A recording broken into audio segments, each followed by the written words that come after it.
célébrer la témoin de l'eau et le vrai Dieu, incomparable, le donateur, le premier dimanche du mois d'Ici, c'est le vrai Dieu, le commencement et la fin, et le véritable bouclier, et sa gloire de toi, incomparable à toi, Père, forte notre assurance, toute la gloire t'appartient. Au nom puissant de Jésus, nous avons ainsi loué. Donc on peut s'en dire merci pour la matin. Dans une situation difficile, nous n'avons pas tourner en témoignage.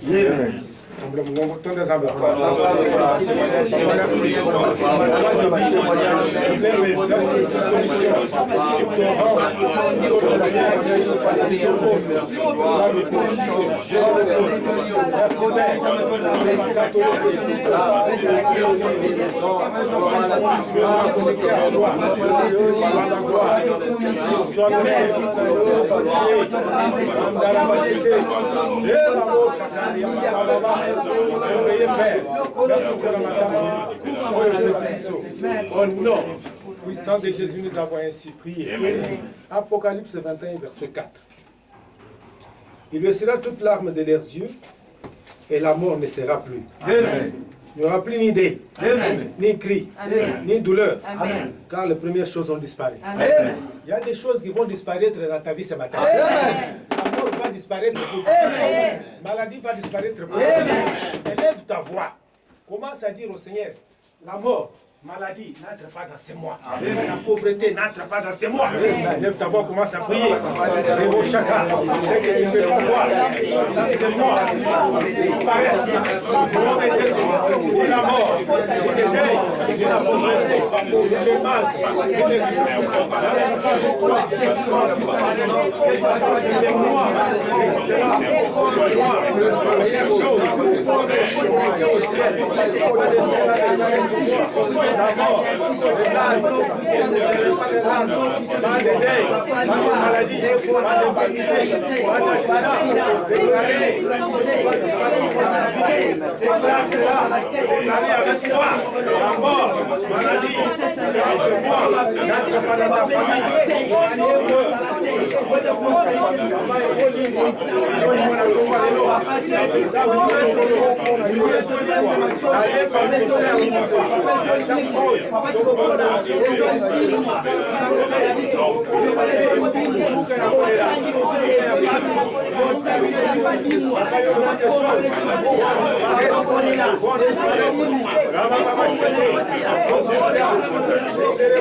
Et celui qui était assis sur le trône dit, voici, je fais toutes choses nouvelles. Amen.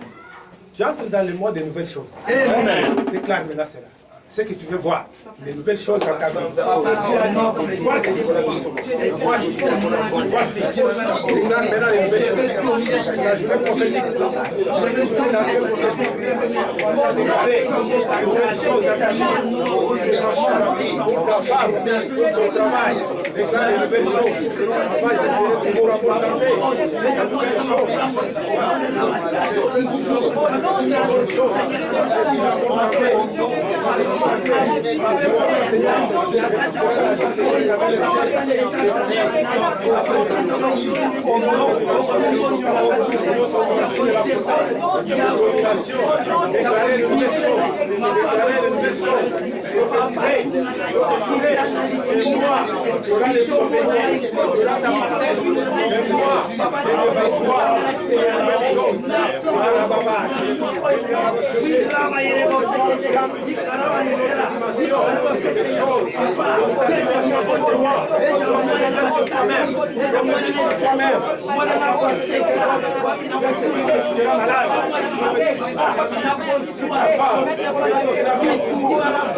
c'est moi.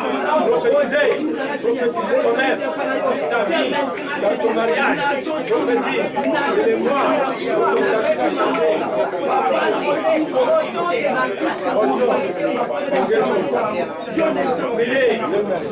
Papa totondi biso na biso moni dimanche ya liboso ya sanza oyo papa osakoli na sanza oyo ke toza na domination toza na domination toza na domination papa toza na domination mpe ekokisami ya solo lukumu ezonga epai na yo tika liloba ntongo ya lelo ezonga na motu moko na témoignage epesa motu moko témoignage efungula bikuke ya misolo bikuke ya misolo efungwama eza sanza na yo ekosimba misolo esimba te ezonga epai na nzambe c'est là au nom puissant de Jésus.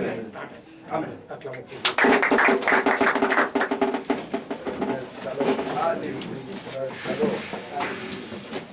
Alors, merci Nzambe, merci.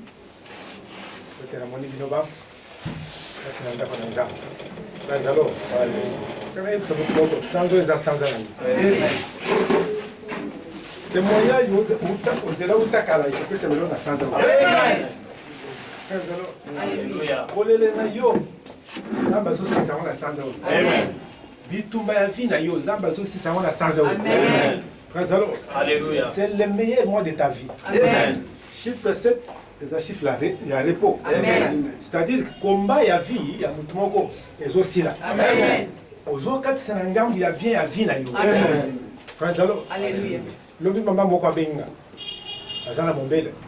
Papa naza mon bel nazo sepela na Nzambe na yo. Na ye na chapelle je crois mois de novembre. Libota tubanda ko yoka na te, mais lelo libota tuzongi tozo yoka na malamu. Amen. Présalo. Sala réconciliation ezo sala na mutu ko. Amen. Ce qui a eu libota banda ko yoka na te na sanza ko yoka. Amen. Oye kima bino ezo zonga na sanza ko. Amen. Oye bomola te bokomona na sanza. Amen. Oye bosimba te bokosimba na sanza. Amen. Présalo. Alléluia. Sans eza déjà la combo, la domination financière est notre héritage en Christ. Pauvreté et zo baï baï na sans eau. Amen. Alléluia. Parce que vous avez la dimension ya kolonga bobola. Vous êtes ennemi numéro 1 ya momo ya Christ. Praise the Lord. La tongo lelo tozo ni melazam. Le bois a préparé pour la tongo de l'eau et vous osez son témoignage. Amen. Tout comme on a sans un bimba, que Dieu paye le plus. Service sans âme et zofuta le plus. Et dans mes les âmes, on so sala nzambe afuta yote akufuta yote. Amen. Moko ya banzele akufuta ezambo. Nazoka mena mutwana. Amen. Nazoka mena mutwana. Amen. Nzambe akufuta mbongo. Amen. Ya munda akoti sona sanza o ya mbongo. Amen. Pour te vie na yo ezala na se ya pauvreté te. Amen. Nzambe zo kangola. Amen. Abi nzambe zo kangola. Amen. Praise the Lord. Alléluia. Domaine o ya mbongo ezali eloko ya mutuya. Pourquoi? Parce que 90% ya ba problème ezali ya mbongo. 90%. Plus pas ya ba problème, ba défi ba toza na mbongo ezali. Amen. Donc, mais yo, Makambouano Kobosana. Amen. Alléluia. Vocabulaire, la crise, vous la partage. Blocage, vous la partage. Amen.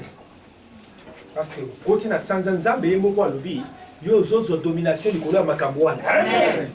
Vous allez bloquer. Yo, vous n'allez jamais bloquer. Amen. D'abord, vous n'allez jamais bloquer. Amen. Parce que Zambé na yo. La condition de Sanza pour le but domination financière les partage. Amen. De notre côté, on a les voies d'accès à la fortune financière partie 1. Les voies d'accès à la fortune financière partie 1. Bien aimé, il faut que quelqu'un soit talimbongo. Les œuvres demandent à Moutuya. Ceux qui ont lié aux Alamoutou, à Onamukidi, Zangambongo. Que dingo za mutupamba okoza na tana ba titre 1000 Je suis avocat en ceci. Je suis docteur en cela. Mais ceux qui ont animaux, vous avez zéro. Allez bien. C'est pour dire que les premiers signes de la bénédiction, c'est l'argent. Pas alors? L'argent. Et sans ça, ils allaient malades. Parce que vous voyez qu'on a tombé les endingés au Kokota. La banzela oyo au Simba Bisolo. Je suis très sûr. Amen. Que les mois ici, toi, tu auras l'argent plus que tous les mois passés. Amen. Quelqu'un va retourner ici avec la dîme dans la brouette. Amen. Derrière le coffre de voiture. Amen. La dîme. Amen. Tu ne sauras même pas compter cet argent-là. Amen. Parce que Dieu va te surprendre. Amen. Il est Dieu. Amen. Je dis qu'il est Dieu. Amen. Je dis qu'il est Dieu. Amen. S'il a fait avec nos anciens, nos patriarches, il le fera aussi avec toi. Amen. Si tu veux marcher comme ces gens-là, effectivement, Dieu va changer ta vie. Amen. Je dis effectivement. Amen. Je dis effectivement. Amen. Voilà. Au bonheur, vous allez partager na yote. Amen. Vie à trouble, vous allez partager. Amen. Parce que Nzambe a combien en ecclésia, au tika na vivre le quoi le mupagano te. Amen. Parce alors, Alléluia. bapagano bazo yiba yo ko yiba te. Amen. Au kozwa mona nzela bien. Amen. Avec assurance. Amen. Omoni, ceux qui ont aussi bon na nzela bien. Au bando bete tol. Amen. Alors, Alléluia. eza te okende na gouvernement oyibi otongi bandako kala mingi te kolimwa. Amen. Tant on a somme 37. Kala mingi te kolimwa. Un jour tomaki na salon oteki osala l'évangélisation. Toleki tokota na lupango moko. Mama otoke na ye me lupango moko ekomi ndenge nini? Tozokota na sala lidusu. Lupango ezaki monene. Eza sende morcelé parti. Moya kokota na ndako eza te. Mama yebisinga omoni tata oyo. Azali na mapango Kinshasa mobimba. Abandi kosala de soki déjà yi. Koyiba eza bénédiction. Amen. Alléluia. C'est pourquoi Nzambe azolakisa yo nzela. Amen. Les voies d'accès pour accéder à la fortune financière. Colombo eza Nzambe. L'or et l'argent m'appartiennent. Satan a sala mbongo te. Amen. C'est pourquoi il ne faut pas marcher dans nzela libanda ya Nzambe. Non. Amen. Okozwa mbongo te. Praise the Lord. Alléluia. Azomona motu moko kozwa témoignage na ntongo lelo. Amen. Azomona motu moko kozwa témoignage na Amen. ntongo lelo. Amen. Praise the Lord. Alléluia. 2 Corinthiens 9, verset 8. Et Dieu peut vous combler de toutes sortes de biens, de grâces, afin que possédant toujours en toutes choses de quoi satisfaire à tous vos besoins, vous ayez encore en abondance pour toute bonne œuvre. Makomi na Nzambe lobi, Nzambe akotondisa yo na ngolu. Le bango. Ngolu. Parce que pour la cocotte na makambo Nzambe ezosenga eloko moko ya mutu ya grâce. Amen. Omoni tozaka ebele. Boyebi koyena esika oyo eza ngolu. Amen. Abi Nzambe akokomprendre d'abord na ngolu na ye. Na travers ngolu alobi akotondisa yo po ete ozala na biloko nyonso po ete yo okokisa posa na yo oyo ezali sanza Nzambe akokisa posa mote okobundabunda lisusu te parce que Nzambe alobi akokomble loba komble soki alobi komble akokomble c'est-à-dire il y avait un vide bisika nyonso vide ezalaki Dieu va combler cela. Peut-être oyo na ntongo lelo otiki eloko te na ndako bien aimé ozozonga lelo ezokota na ndako vie na yo otikala kozala jamais satisfait. Je te rassure que c'est moi qui sera satisfait. Moto alobi ya sanza alobi akosala en sorte que tu aies toujours l'abondance tala kobandela vie ya disette ezosila vie ya kokende ezosila Nzambe akozokontina vie ya abondance.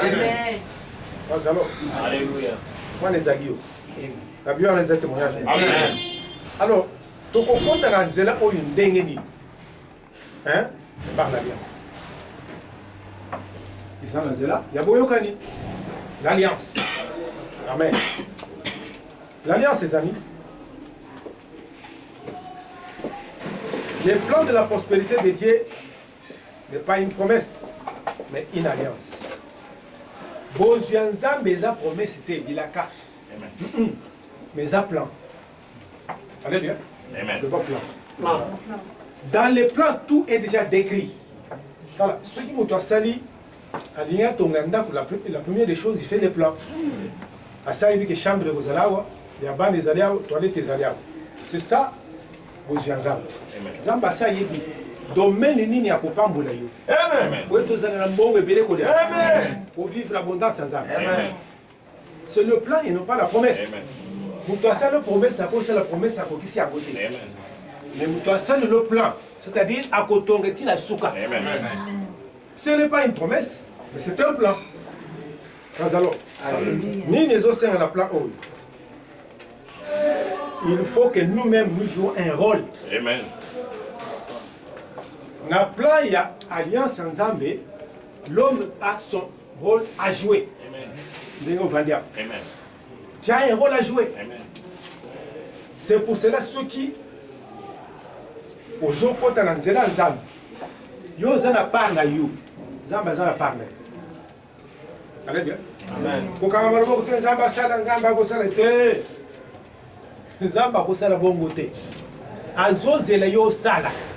Si pendant ces 3 jours, la chaîne de prière, total ça gamme. Noé batinde qui tout a sengé bon. Mutra sengé qui banyama. Noé à côté ça on a motemba. Azui banyama pi. Tango atumbeli yango nzambe, nzamba réagir. Aye ko sosole ya solo nzamba zalaki. Oh, nzamba banda ko zela. Noé atumbele mbeka. Nzamba zo zela biloko ezala maboko na bi. Bazalo. Alliance, en tant que croyant, tout un rôle pour jouer. Engagement na yo nde ko permettre nzambe akokisa alliance. Engagement na komi kabana yo, komi pesa na yo, ko salela. Oyo nzamba lobi to sala. Yango nde to bengi engagement. Et ceux qui au quotidien yango, bien aimé, je t'assure, au quotidien n'est jamais pauvre. Amen. Au quotidien, nous avons un problème en bon côté. Tu n'as pas de problème en bon côté, c'est dans la santé. Oui, nous avons validé bon, nous avons besoin de bon côté. Ceux qui ont besoin de ça, couper son moussalo, ils ont bon. La bien couper son moussalo, ils ont bon. Nous avons dit que nous ici, ici, comme ça, qu'on a mal au banane, prophétiser. Pourquoi il y a banane de ce bout? Ça va passer moussala. Aïe, c'est un papa. Le salaire des autres, c'est $4,000 par mois. Ah, on est désolé. Amen. Yogi. Voilà. Dieu est coupé, c'est à 10 000. Amen. Vous avez bien? Amen. Parce que Dieu veut te combler. Amen. Voilà. Yo ko sengel sumu tute. Amen. So peka na yozo sila sa. Amen. Hôtel me sumu tuta senga bongo te. Amen. Ala mingi te yondo kutinda ba topoto mo. Amen. Toi na zalia. Amen. Ami muto na zalia. Amen. Tant to comprendre ba kamboyo. Atikana komele sumu tute na poto. Amen. Parce que poto ezana le côté. Amen. Zamba lui je vais te combler. Amen. Présalo. Alléluia. Entre seulement joue ton rôle. C'est ça la grande difficulté que nous avons. Parce que tous jouer le rôle de la bissoté. Présalo. Voilà. Deutéronome 8, verset 18. Souviens-toi d'Éternel ton Dieu, car c'est lui qui te donnera de la force pour les acquérir. Kani sanzambe na yo, à chaque moment, il faut t'embrouiller dans ça. Pour être au kanisa, ni ne sengel au kanisa.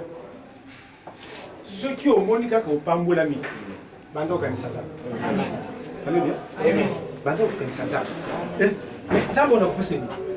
Alléluia. Zambe na ko pesa ye ni na sale ni pour na zambe o. Amen. Ebele bazalaka ba pambolami esili. Amoni ke za makasi na non. Ndengo zala uzana makasi ya kokota na esika mbongo zalaka. Amen. Ndengo vandia. Amen. Ezaka titre te. Amen. Ezali kaka nzambe ye moko atali engagement na yo habité muto ifuna fungola nzela. Amen. Yena metrika yebisa bino. Tuzalaka na chance moko ndenge moko epa na nzambe. Amen. Mais rôle Josué est pour déterminer ndenge nzambe ko te. Amen. Tuzalaka na chance ndenge moko grâce, même grâce. Amen. Mais pourquoi les autres sont pauvres? Mais alors, Alléluia. donc on les raisons, je change l'histoire. Amen. Ecclésiaste chapitre 1, verset 9 à 10. Ce qui a été, c'est ce qui se fera. Ce qui se fait, c'est ce qui se fera. Il n'y a rien de nouveau sur le soleil. Si il y a une chose dont on dit, voici ceci est nouveau, ces choses existaient déjà des siècles qui nous ont précédés. Notez ceci. Nos pères d'alliance, dans la Bible, ont surmonté les défis économiques de leur époque. Amen. Nous marchons dans les pas de nos pères d'alliance. Amen. Ils avaient aussi des problèmes comme nous, confrontés à des difficultés financières. Les problèmes dans les pays où ils habitaient. Mais Dieu est descendu pour leur dire, voilà les chemins. Ce matin, Dieu va te montrer la voie. Amen. Tu sors de ces lieux aujourd'hui, finis les problèmes financiers. Amen. Alléluia. Parce que Dieu va te montrer la voie. La Bible dit, ce qui se fait, c'est ce qui se fera. Ce qui se fait, c'est ce qui se fera. C'est-à-dire, makambo nzamba sala na batu akala akosala ngopela yo. Amen. Amen. Même on a déjà le corps d'Abraham. Amen. Parce que référence il y a eu Abraham. Amen. Vous allez bien? Amen. Pauvre, 75 ans. Maintenant, quand t'attends, pauvre. Mais alors, le pas pauvre. Pauvre. Le pas pauvre. Pauvre. Exemple, il y a les bosses tout ça, il y a ma père d'alliance, c'est Abraham d'abord. Total exemple, dans la Genèse chapitre 10, 12, verset 10. Bible lobby, une famille dans les pays dans les pays. Abraham descend en Égypte pour y séjourner, car la famine était grande dans les pays. Ok? Récession, ils allaient aller loter.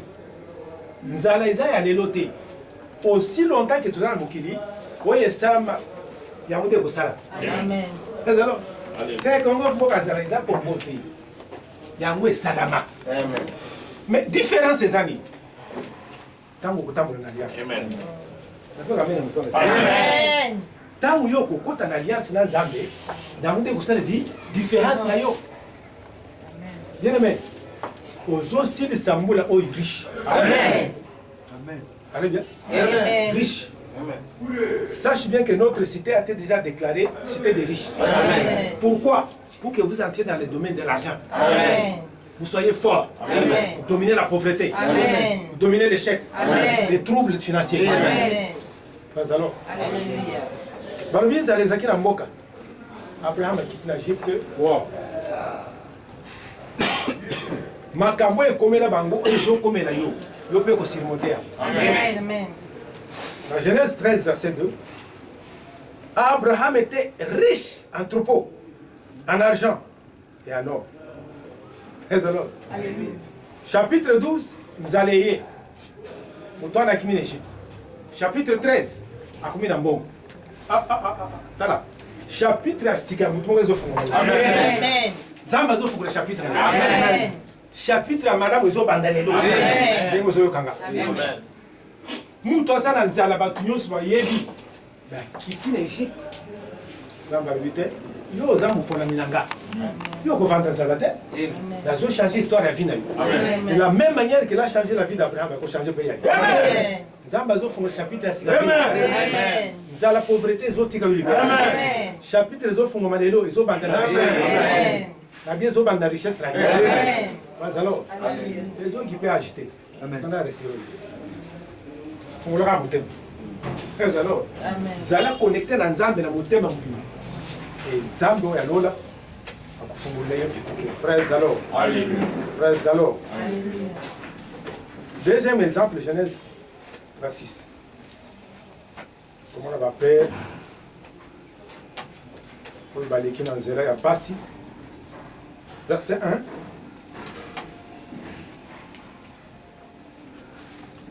Il y a une famine dans les pays outre la première famine qui est liée du temps d'Abraham. Et Isaac alla vers Abimelech, roi des Philistins, et à Kéra. L'Éternel lui dit, apparaît et dit, ne descends pas en Égypte, Des mers dans les pays que je te dirai. Des mers dans les pays que je te dirai. Voilà. Tambour dans Zéla. Amen. Awa tuzana Isaac, moi ne Abraham. Alingi ko tambola na nzela papa na ye. Bible lobi nzela e nzale komi na mboka. Nzale ye na mboka na Philistin. Alors, Isaac a mis le beli à quel pas roi Abimelech. Tala. Mokunzi na mukilo ya ko zana eloko ya kopesa yote. Amen. Vous avez Amen. Mokunzi moko ta zana eloko ya kopesa yote. Kende lelo senga président $1000, 1 million à kopesa yote. Amen.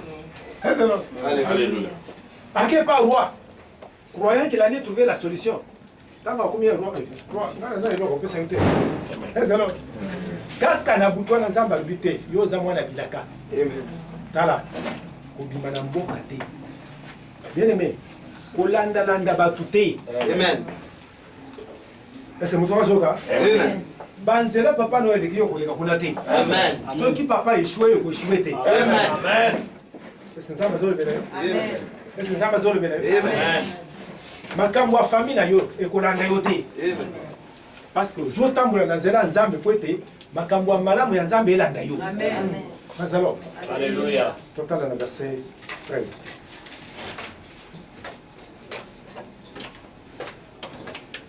Verset 13. Tobané à 12. Isaac sema dans les pays, recueille cette année les centiples, car l'Éternel les bénit. Amen. Mais alors, Alléluia. verset 13. Cet homme devint riche, la race s'enrichissa de plus en plus, jusqu'à ce qu'il devint fort riche. Pas les avantages. Amen. Isaac avait une zala na roi. Roi est zala, il pas dans zala. Mais bon, ça n'est qu'à en alliance. Amen. Voilà. Au beau, ça n'était aux en alliance. Amen. Amen. Isaac a salé alliance. A salé a semé. Alliance, nous, c'est la makamui. C'est le semal et la moisson. Amen. Ceux qui ont allé colonne, c'est une alliance. Amen. C'est ça, là? Amen. Amen. Ceux qui ont l'on a kate, kokende na bilanga te obuka. Bilanga moko te bota kana muto ya semate. Amen. Hazalo. Alléluia. Okozala muto ya liboma. Ceux qui ba moni na bilanga, mais non na yeko buka. Oh. Babi me yo l'on a kika. Hazalo. Alléluia. Obandelelo, zo grâce à semer. Amen. Mutu nyoso semaka à côté l'alliance. Amen. Alliance c'est correspondre pour na yo. Amen. Hazalo. Alléluia. Tango a semé, Bible lobby, il a récolté au centime. C'est-à-dire, il y a l'on qui est ici, nous payons en Zambie. Mais Isaac est allé jusqu'au-delà. Parce que Bible le dit, il devient fort riche. Voilà. Même Zamba Kokamoyo. Amen. Mais alors, Alléluia. Zamba Kokamoyo. Moi, on a commis boyer. Oh, moi, on a commis riche. Amen. Ça, c'est le témoignage de Dieu pour Isaac. Amen. Dieu va témoigner pour toi. Amen. Mais alors, Alléluia. il est devenu fort riche. Amen. Autant d'alliance. Au petit cas de chouette. Amen. Mais alors, alliance, c'est pour transformer vie na yo. Au cause de la référence, il va te bénir. Amen. Parce que les gens ont besoin de la référence. Amen. Mais alors, Alléluia. ben nous sur l'alliance, la salle qui alliance, la ticane de chouette, la qui a surmonté le problème de ce qui confronté la vie là-bas. Troisième personne, nous avons Jacob. Toujours la Genèse 42. Genèse 42. La zone de la zone de alliance aux Okota. Les alliés zéla pour la vie à passe. La vie aux hommes du Manazela passe. Amen. Passe les autres salles bye bye au revoir la sans Amen. Pour les lanza les autres salles bye bye la sans Amen. Jacob voyant qu'il y avait du blé en Égypte, il y a 16 ans à ses fils. Pourquoi nous regardez-vous les uns et les autres? Il dit, voici j'apprends qu'il y a du blé en Égypte. Descendez pour nous et achetez, afin que nous vivions et que nous ne mourions pas. Mais alors, Alléluia. dans le temps où il y a un zala, Jacob a zaki na mboka. Ok? Mais pas tous ceux là. Les alliés, il y a ce qu'il a mort. Pourquoi? Alliance. Ceux qui ont dit qu'au sein de l'alliance, vous avez besoin d'un bon goûter. Amen. Ayo qui est foufou. Il y a Massango et Zali, quand c'est en Égypte. Par la Naïboke. On a mis Azara Nambo. Tombez dans mon bon. Par l'alliance, nous sommes champions dans mon bon. Par l'alliance, je mets l'argent. Sans aux ambassadeurs. Amen. Nous sommes comme le corps d'Isaac. Amen. Le corps d'Isaac. Le corps de Jacob. C'est là au nom de Jésus. Amen. Merci. Continue l'alliance. Amen. La Bible continue l'alliance. Amen. La Bible continue l'alliance. Amen. Malachie chapitre 3. Verset 10 à 18.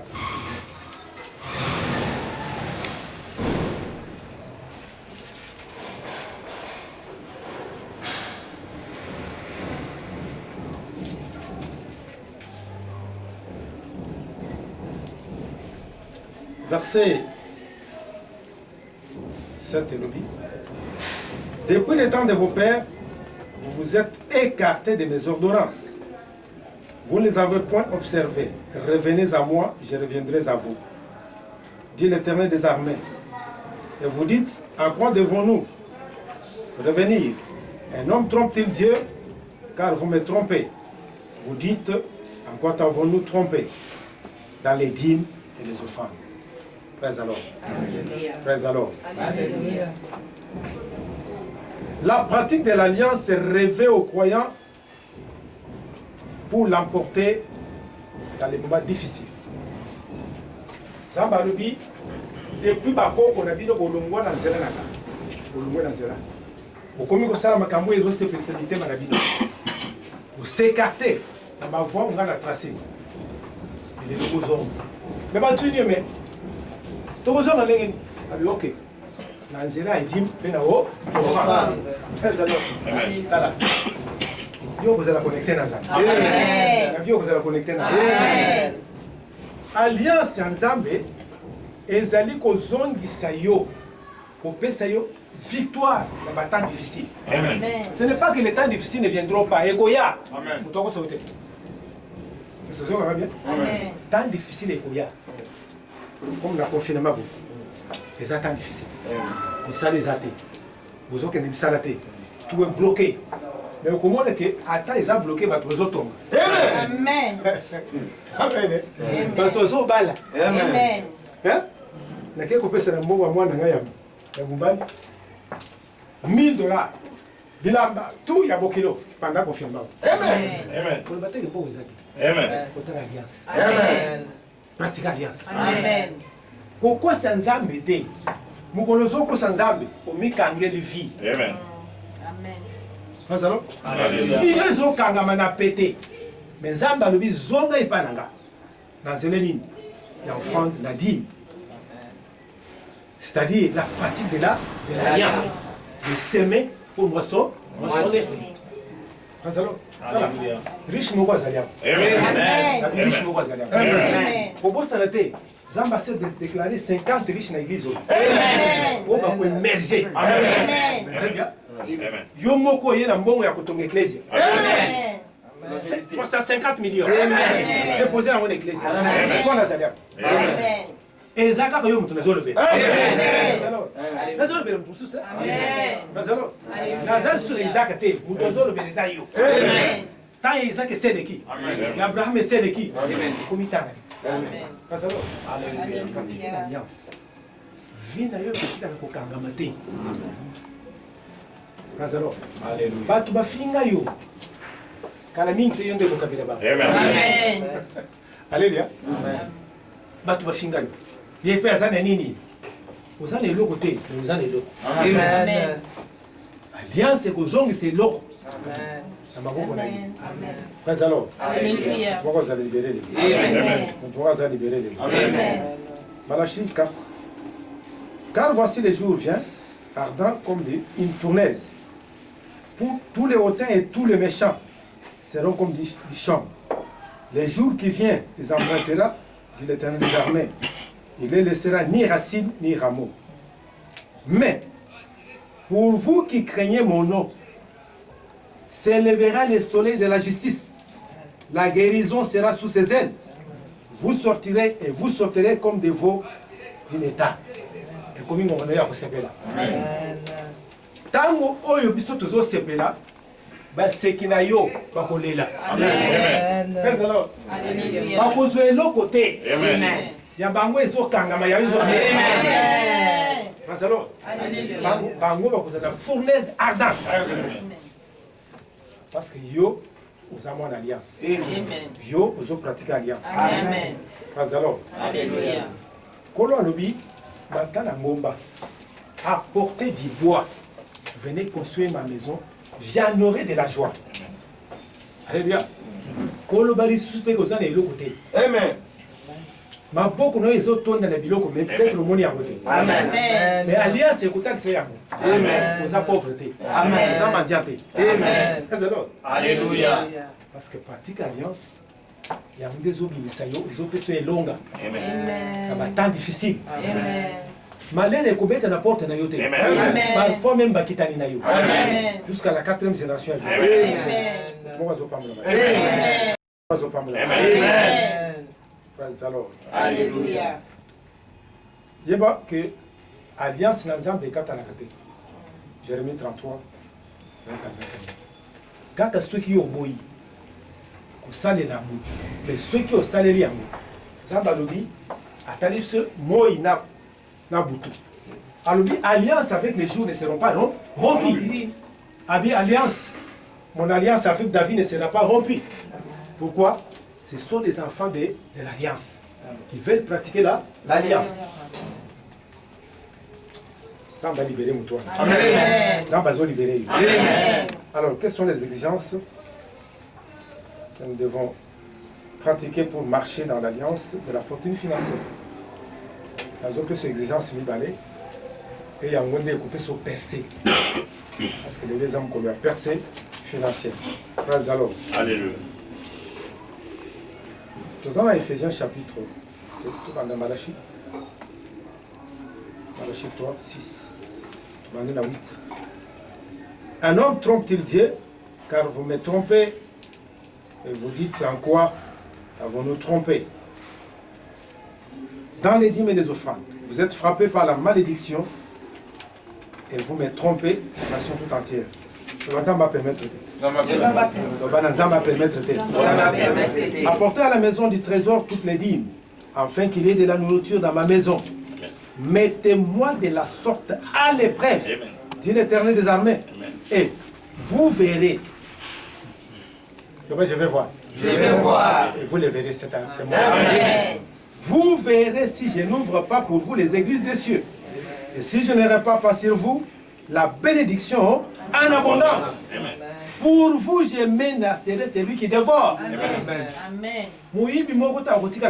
Amen. Alors, Zélani ni tokosalela, exigence à liboso, vous allez payer la dîme. Payez votre dîme. Kofuta moko na zomi na yo. Et puis ça la sacrifice pour l'avancement ya royaume. Ça la sacrifice pour l'avancement ya royaume. C'est-à-dire, on y a ce genre de ndako. Au moins que les ezangi bafu. Ezaya ya kolia, ya kopesa ozana. Asuma bafu. Sacrifice aux sala et kofuta yo.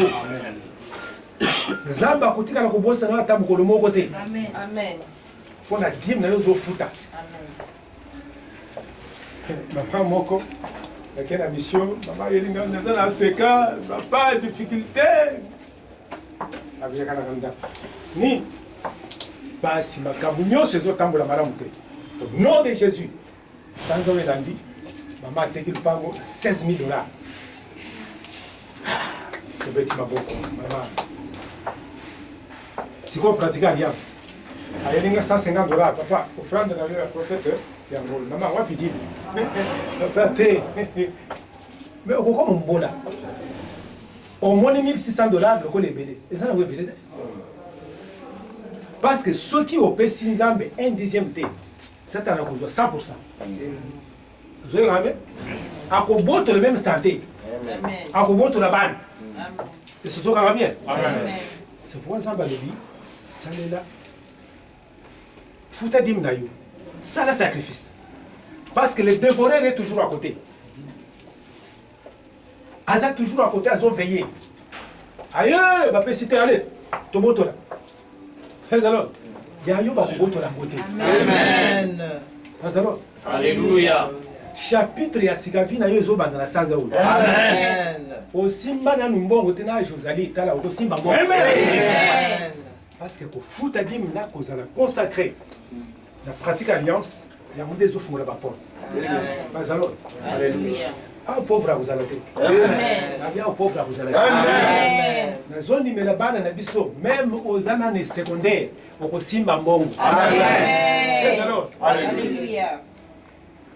quand on va venir à Corée, papa, il chou. Azo kamwa, ndenge na bana mike bazo pambula. Il y a un frère qui est allé à l'époque, la Centrafrique. Azaki, passé stagiaire. Aïe Okuta va étudier la Centrafrique avec des véhicules Centrafrique.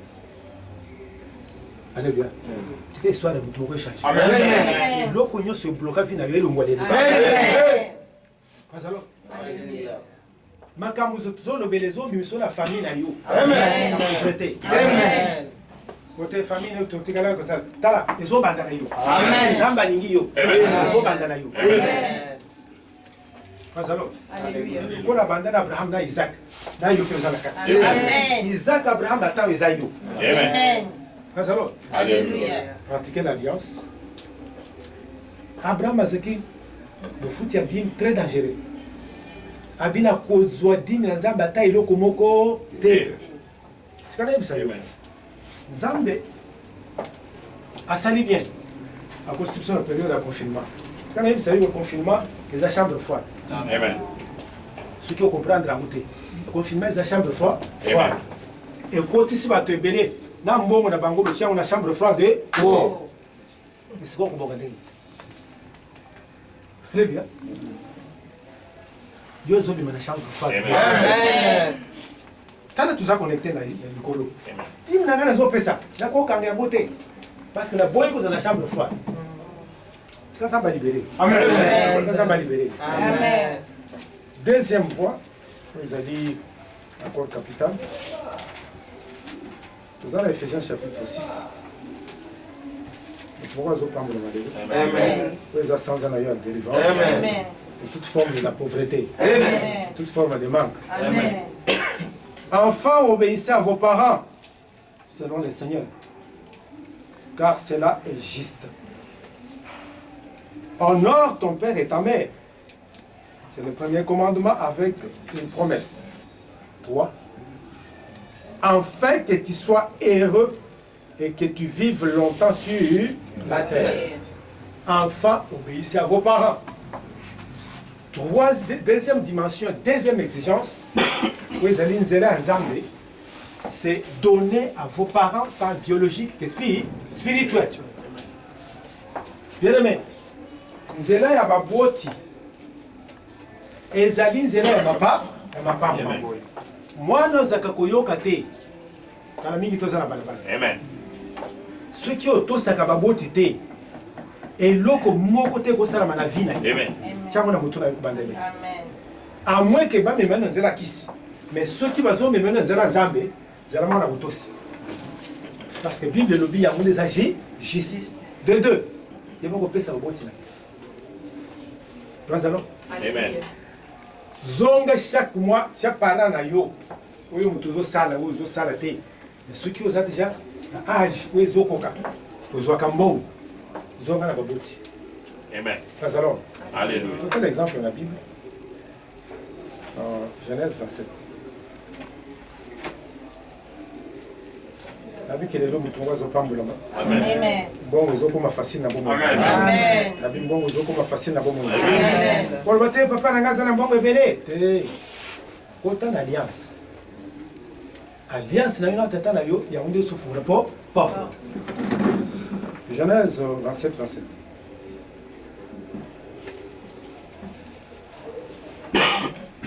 Jacob s'approcha et baisa Isaac. Isaac sentit l'odeur de ses vêtements. Puis il les bénit et dit, Voici l'odeur de mon fils, et comme l'odeur d'un champ que l'Éternel a béni. Que Dieu te donne de la rosée du ciel, et de la graisse de la terre, du blé divin en abondance. Amen. Awa, de cela, tu es bien. Papa a sengi moi na ya liboso. Luka banyama zamba. Na mbela ngana lia na pambula yo. Mama yoki. Bana zana alliance na mutumo kwa we. Amen. Alliance za mwana liboso te. Za mwana miba ya mibale. Parce que na kobota ma. Za bayimisi mama. Alobi na ye. O ya mibale. Akokonza ya mukolo. Tala alliance nyonso ezasala na Nzambe ekobongisa yo. Amen. Azalo. Mama yoka eloko wana. Amen. Habite. Le pambuli za exact. Tala ndenge makambo esala. Oya ke Nzamba koluka biloko akopesa tata. Mwa za pembeni azwi nyama na pete pembeni. Aye nango. Tala soki lipamboli za yayo ekozalaka ya. Amen. Ekokende pa mutu mosusu te. Amen. Zozokanga. Tala lipamboli nyonso ya mois de juillet ekomama na kombo na libéré. Amina libéré. Amina libéré. Ozozonga lelo kopambola. Amen. Azalo. Ezaki tisa na kombo ya leki. Na kombo ya leki. Akeza salim salam parce que Zamba d'abord nyama kokuta ya telemi azozela yote. Et yako bomanga po bakende kolia. Non? Est-ce somo na? Mais oyo azwi maye da kuza nyama na petenyo nyoso. Ezalo. Ba lambi nyama. Asali maye. Kwani za sa Sagesse. ba zwi poso ya nyama ba china maboko. Ba zwi bilamba ya oya banda kolata ba platisi. Mais mungu tikalika yayi. Kofunga la mungu msusi. Ezalo. Alléluia. Tango papa ali simba ezayuka solo eza Isaac mais mungongo mais tala na évite ce qui est ayo mais nali ko pambola Amen. pourquoi aliaki amen tango papa ali atondi akopambola amen c'est le secret za wana il faut toujours tango zopesa ezofungola munoko ya papa ya mapamboli. Amen. Oyo secret. Papa na yo soki afungoli munoko. Ata lobaka bilobela contre yo. Mais mukolo ezopesa ye apamboli le pambola nde kotika. Amen. Malédiction ezolo. Ezolo. Alongoli aboleli. Amen. Kana yebisa yo. Ata bamodisaki yo na ba parents physique. Nga papa spirituel na longoli. Amen. Yanga lipamboli yango nde eza likolo ya baboti na bino. Amen. Lelo na place yango likolo. Amen. Lelo na place yango likolo. Banzela oyo nde ezobuka la difficulté financière. Amen. Lazaro, depuis naza na église sommes même. Lazaro. Eza test. Mwana moko abenga lobi. Papa, nzoto nazoyoka bien te. Nazaki na mutuka.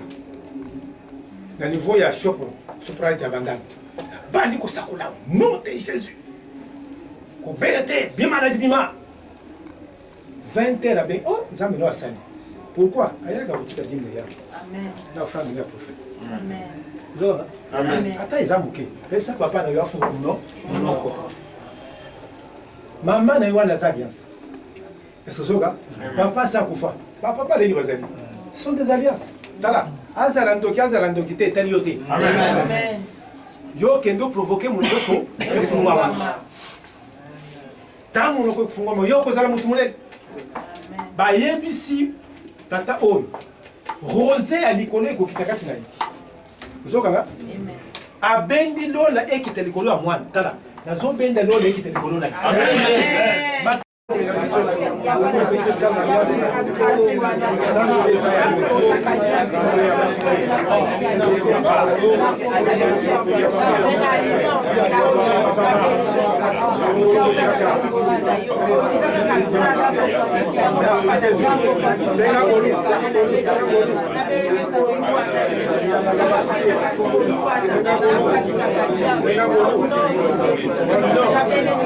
Jésus.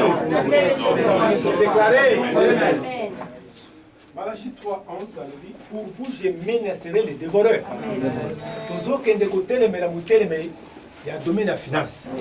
Et l'eau qu'on a sauté, les mêmes aux ombres, côté, et quoi, ça m'a l'air.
Bandalelo dévorer à Tiki Vomina.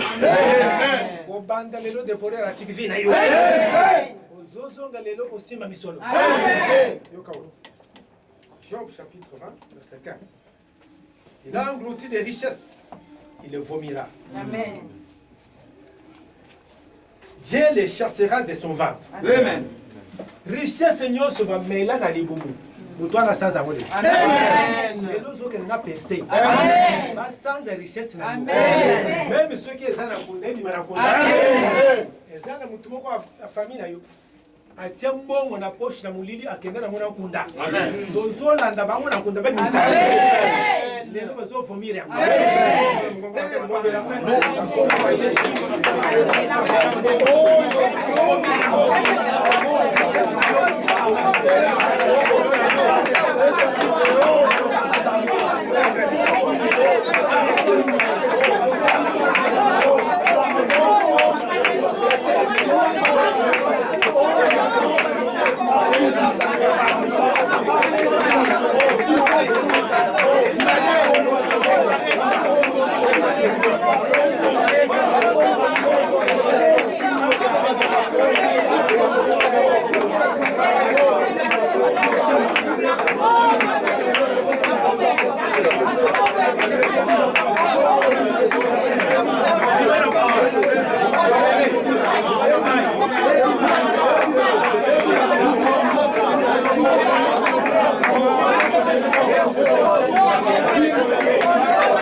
Jésus nous a aussi déclaré. Oyo déclaré nous osons en anglais. Samba termine en gambo na yo. C'est yo c'est qui m'appelle na zone ici. Baba ezana mboka na village na zone ici ango. Ezana mutu moko akufa ezozonga lelo. Ezana mai ezozonga lelo. Ezana mukila mulile ezozonga. Tomra mboka kolo tonda zambe.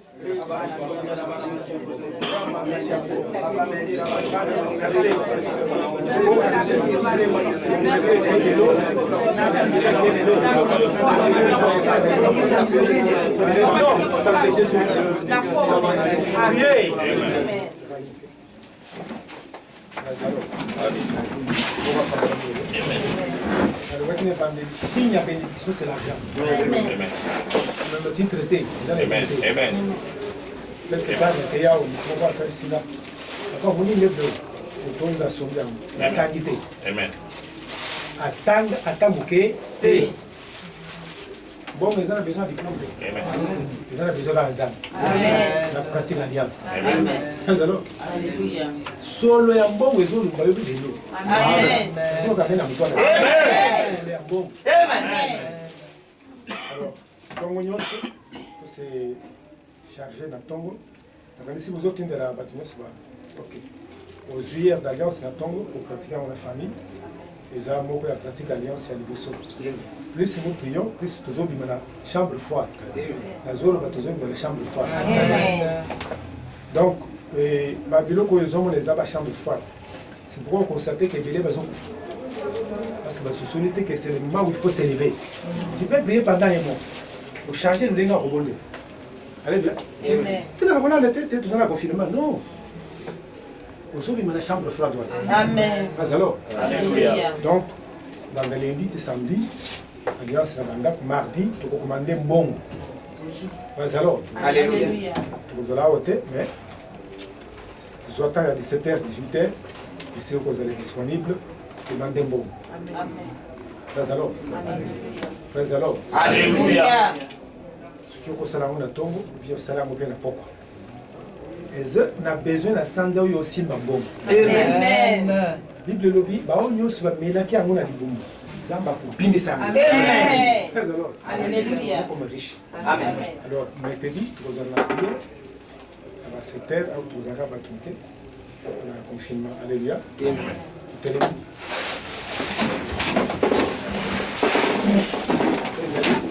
Semaine de la provision surnaturelle. Amen. On a déclaré semaine de la provision surnaturelle. Amen. Bafuta yo te banyongo na yo akala. Bakufuta yo. Amen. Ayo bakufuta yo. Amen. Bongo ekangama depuis 1960 combien Amen. Alléluia. Yo kozana nyongo ya mutu te. Amen. Kodefa pété. Amen. Parce qu'alliance c'est beaucoup banyongo. Amen. Ozobima ona mbongo. Amen. Zamba mbongo akende na yo. Amen. Azo précédé au lelo. Amen. Kufa mo côté. Amen. Finance kotika na kukufa. Amen. Lisano ne kukufa te. Amen. Mutu mo côté tokokunda ye na sanza o. Amen. Maladi mo côté. Amen. Hôpital mo côté. Amen. Attaque nyonso ya buto kolonga yango. Amen. Attaque ya buto kolonga yango. Amen. Malade ezala musika vina yo. Amen. Sanzo eza sanza bonne nouvelle. Amen. Ça l'expérience ya grandeur ya vina. Amen. Sanzo ezo fongola ba chapitre ya sika vina. Amen. Bato bayibi te bakoyeba yo. Amen. À travers yo 1000 personnes bakolanda yo. Amen. Te bana nzambe na yo. Amen. Pambola mina kombo. Amen.